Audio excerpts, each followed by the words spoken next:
sorry. Dear Asian Americans, dear Native Americans, dear immigrants who come here seeking a better life, I'm sorry. A kid thinking he has white guilt? Seriously? Ugh, geez, well, I can't handle all this bullshit by myself. Especially when white boy privilege is the name of this poem. If only there was some YouTuber who was white that I could bring in on this. Be a counterbalance of whiteness in this white conversation about white guilt. Too bad there isn't a person like that. That's me.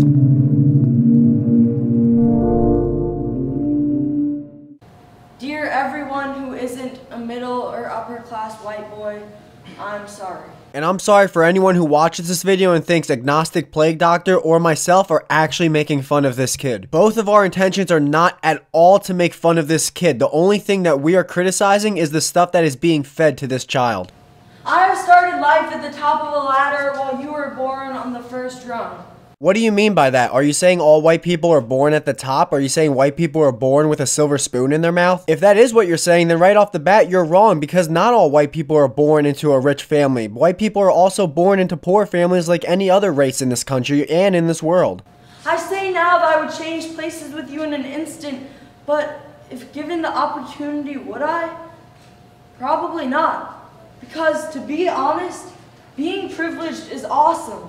I'm not saying that you and me on different rungs of the ladder is how I want it to stay. I'm not saying that any part of me has for a moment even liked it that way. I'm just saying that I fucking love being privileged and I'm not ready to give that away. Okay, for some context for some who may not know this kid's name is Royce Maine. He's gotten pretty famous from this specific poem he's reading. He's gone in different states performing this poem and he's 15 years old. I repeat, a 15-year-old kid, still in middle school, is telling us about white privilege and how he's been blessed with having it. He's written this poem when he was 14, so since he was 14, maybe even younger, and in middle school, he's been convinced that due to his skin color, he gets to be entitled to shit. I'm sorry, isn't there something kind of wrong with a 15-year-old kid feeling guilty and apologizing on the behalf of an entire race of people over things that he had no control over before he was even conceived? Is it just me? Maybe. I love it because I can say fucking and not one of you is attributing that to the fact that everyone with my skin color has a dirty mouth. What? What? When the fuck has that stereotype ever been made? I love it because I don't have to spend an hour every morning putting on makeup to meet other people's standards. I love it because I can worry about what kind of food is on my plate instead of whether or not there will be food on my plate. So no white person has ever had to worry about putting food on their plate? Worry if they have enough money to eat? Hey, white YouTuber, remember when you and I went to that grocery store that one time and picked up some food, but we totally forgot our wallets at home? Yeah, I remember that day. Remember when that lady at the register said, "Oh, it's okay, white guys. It's on the house, because you're white." Yeah, and then we gave her a three-way white person high five, and then we gave her a three-way Eiffel Tower. And everywhere we went where there was food, they just kept giving us free food. Oh wait, I must have had a fever dream because I forgot that's never happened. Unless you're like me and have an Italian family, because they will always feed you. Skin colors are one thing, poverty is another. We all worry about putting food on our plates. It's kind of one of the reasons people need and get jobs, to be able to get that food. I love it because when I see a police officer, I see someone who's on my side. Well, here's the difference. You're a kid who's in school where police officers are. Wait until you're an adult and get busted with some pot or some drugs, kid. Then we'll see how much of a friend the cops really are to you for being white. Don't get us wrong, I think I speak for myself and the white YouTuber when I say, we're not trying to bully this kid. We're not trying to diss on him. We just question the ideas and beliefs that this kid is talking about. I blame his parents or whoever it is who's been feeding him this misinformation. If anything, they're the bad guy in all this. This 15-year-old should not be apologizing for being white. he shouldn't think he gets handed everything because he's white. That simply isn't true. The truth is, I actually look at this kid in a positive light. I wish when I was this kid's age that I had the guts to go state to state giving this speech in front of complete strangers. That's insanely impressive, man. I give that kid a lot of fucking credit for doing that. When it comes to him, I look at him in a very positive light, but when it comes to the stuff that he's saying and the stuff that was fed to him, I look at that very negatively. Now, when it comes to what he said about the police, God, man, I really wish I can go back in the past and hate the police for the right reasons. Now, before you take my sarcasm as something serious, let me explain. I remember as a kid, people would just hate the police because they didn't want to get a fucking ticket. People would be upset because they got pulled over for doing 5 miles over the speed limit. They would get a speeding ticket. Then they would get a ticket because their license plate had a cover on it that wasn't allowed. All of a sudden, you didn't handle the cop well. All of a sudden, you're getting a fucking obstruction of view ticket. Then you're getting a ticket for not having a front license plate, and you get all that jazz. And after you get your 4 fucking tickets and then a court date after the cop leaves, you mutter under your mouth, that fucking asshole. But at the end of the day, you still respect the officer. At the end of the day, you respect almost every single police officer in your county, in your state, in your country, and you respect the fact that they are keeping you safe. As well, the second half of your brain's going, bro, you were breaking the law. You fucking deserved it. You just wished at that very instant that you got cut a break. But now people hate the police because they're racist and kill unarmed blacks for no good reason? As well, people are hunting down the police and killing them in cold blood? I mean, jeez, man, what the fuck happened? The majority of police in this country are not racist, and the majority of killings from the police are justified. So hating the police for these false reasons is a stupid thing to do, and to kill a police officer just because you don't like the cops? Well, fucking goddamn, bro, there is something wrong with you. To be honest, I'm scared of what it would be like if I wasn't on the top rung, if the tables were turned and I didn't have my white boy privilege safety blanket to protect me. If I lived a life lit by what I lack, not what I have. If I lived a life in which when I failed, the world would say, told you so. If I lived the life that you live.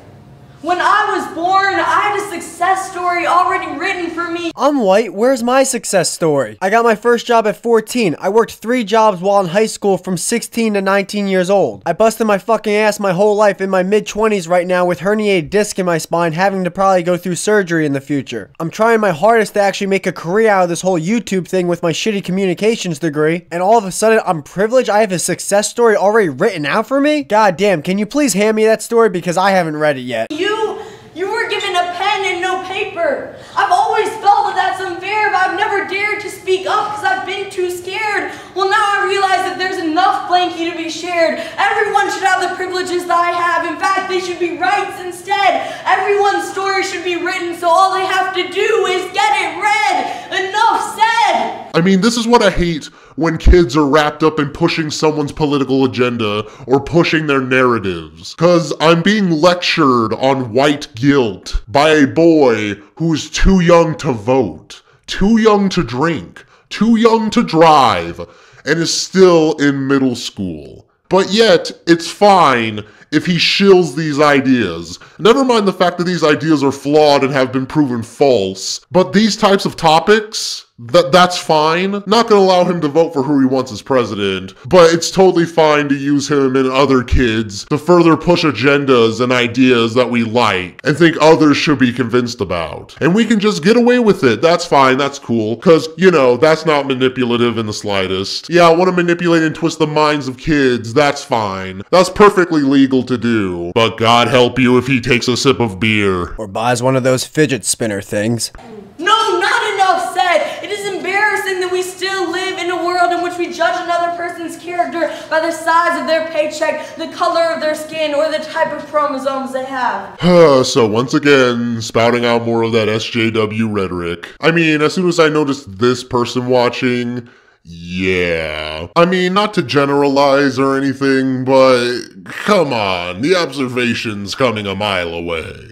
It is embarrassing that we Damn, I'm surprised it took this long to hear someone snap their fucking fingers. tell our kids that it is not their personality, but instead those same chromosomes that get to dictate what color clothes they wear and how short they must cut their hair. But most of all, it is embarrassing that we deny this.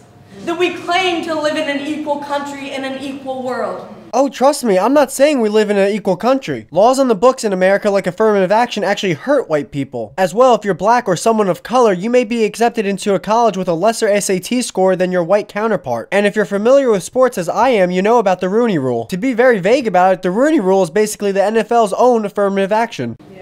We say that women can vote. Well, guess what? They can run a country, own a company, and throw a nasty curveball as well. And lie, and be two-faced, and delete emails, and be contradicting, and be crooked. Yeah, including all those amazing things. We just don't give them the chance to. I know it wasn't us 8th grade white boys who created this system, but we profit from it every day. Note that he said 8th grade white boy. So how are we supposed to be taking this seriously again? Adults being told by an 8th grader about how life's working in this country right now. Really? This isn't a joke. This poem's taken seriously. We don't notice these privileges though because they don't come in the form of things we gain, but rather the lack of injustices that we endure. Because of my gender, I can watch any sport on TV and feel like that could be me one day. Hey, we were just talking about sports. And what are you talking about? You can watch any sport and say that could be me one day. You can't play for the WNBA in the future. You'll never be able to play Serena Williams in the US Open. You can't play girls softball, girls bowling, or women's gymnastics in the future. So I don't know who's feeding you these lies, but that's just not true what you just said. Because of my race, I can eat at a fancy restaurant without the waitstaff expecting me to steal the silverware. Thanks to my parents' salary, I go to a school that brings my dreams closer instead of pushing them away. So you realize without your parents' salary, you'd be screwed over, right? Cause let's take away that salary. I'd like to see where your white privilege gets you, kid. Not very far, I'd imagine. I mean, you're dependent on your parents for a lot of stuff right now. Because you're 15. You ain't magically receiving things because you're white. Dear white boys, I'm not sorry. I don't care if you think the feminists are taking over the world or the Black Lives Matter movement has gotten a little too strong, because that's bullshit. No, what's bullshit is that your parents are fine with you doing this. Going to audiences and shilling these types of harmful ideas to other adults and other children. That's what's bullshit. I get that change can be scary, but equality shouldn't be. Hey white boys, it's time to act like a woman, to be strong and make a difference. Ah, jeez, come on. One of your last notes is gonna be a stereotype? Oh my god. It's time to let go of that fear. It's time to take that ladder and turn it into a bridge. Well, I guess that's enough time criticizing a kid that's 6 years younger than me. I sure do feel better about myself. Thanks for collaborating with me, white YouTuber. Hey, no problem, Agnostic Plague Doctor. Check out his channel and subscribe while you're there. They fucking better. Thank you all so much for watching, and as always, we'll see all of you in our next video.